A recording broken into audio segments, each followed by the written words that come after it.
আয়োজন করা হয়। আলোচনার বিষয় ছিল ক্যান্সার মানে মৃত্যু নয়। উপস্থিত ছিলেন বিশিষ্ট চিকিৎসক প্রিয়দর্শন কোনার, মৈনাক চট্টোপাধ্যায়, রাজীব ভট্টাচার্য, প্রসেনজিৎ ভট্টাচার্য প্রমুখ। তারা প্রত্যেকেই এই রোগ বিষয়ে তাদের বক্তব্যে আলোকপাত করেন।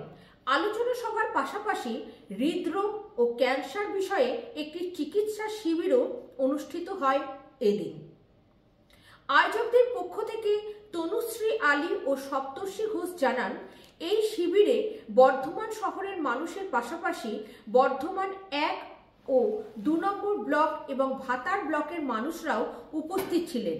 এই ধরনের উদ্যোগ গ্রহণের ফলে সাধারণ মানুষরা যথেষ্ট উপকৃত হবেন বলে উল্লেখ করেন সপ্তর্ষি ঘোষ।